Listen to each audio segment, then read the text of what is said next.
நான் கேட்கிறேன், இந்த உயர்ந்த சபையினூடாக இறுதி யுத்தத்தின் பொழுது தமிழர்களிடமிருந்து பறிக்கப்பட்ட இந்த நகைகள் தூயதாக்கப்படுவதற்காக உகண்டாவிலும் வேறு நாடுகளிலும் மகிந்த குடும்பத்தினால் இப்பொழுதும் பேணி வைத்திருக்கப்படுவதாகவே செய்திகள் வருகின்றன. ஆகவே தமிழர்களுடைய தமிழீழ வைப்பகங்களிலே அடை வைத்த அந்த நகைகளுக்கு என்ன நடந்தது? சொந்த நிலங்களுக்கு போக முடியாமல் தடுக்கப்படுகிறார்கள். இன்றைக்கும் அவர்கள் தெருக்களிலே போராடுகிறார்கள். நாங்கள் இங்கே பேசிக்கொண்டிருக்கிறோம், வடமராட்சி கிழக்கிலே தமிழர்களுடைய காணிகளை இராணுவத்துக்கு அளக்கிறீர்கள். நீங்கள் இன்றைக்கு மயிலட்டி மக்கள் போராடுகிறார்கள், பலாலி மக்கள் போராடுகிறார்கள், கேப்பாப்புலவு மக்கள் போராடுகிறார்கள். அப்படி என்றால் இந்த நாட்டில் என்ன நடக்கிறது?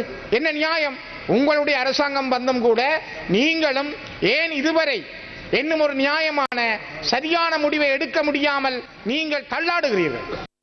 ඔබතුමාගේ මං හිතන්නේ දේශපාලන உங்களது அரசியல் தேவைகளுக்காக அவ்வாறு கூறுகின்றீர்கள் என நினைக்கின்றேன். எனினும் எமது அரசியல் அவ்வாறு இல்லை. நாம் பொறுப்போடு அரசியல் செய்கின்றோம்.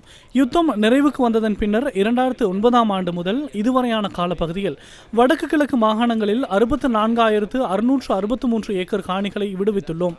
2024ஆம் ஆண்டின் கடைசி மாதம் முதல் இதுவரையான காலப்பகுதியில் 692 ஏக்கர் காணிகளை விடுவிப்பதற்கு நடவடிக்கை எடுத்துள்ளோம்.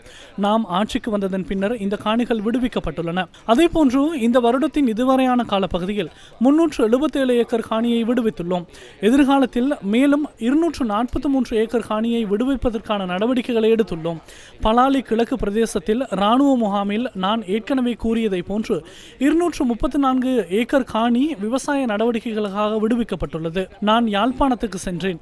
அங்கு சென்று மக்களை சந்தித்தேன். அனைவரோடும் கலந்துரையாடினேன். அரசு அதிகாரிகளையும் சந்தித்தேன். அரசியல் கட்சிகளின் உறுப்பினர்களையும் சந்தித்தேன்.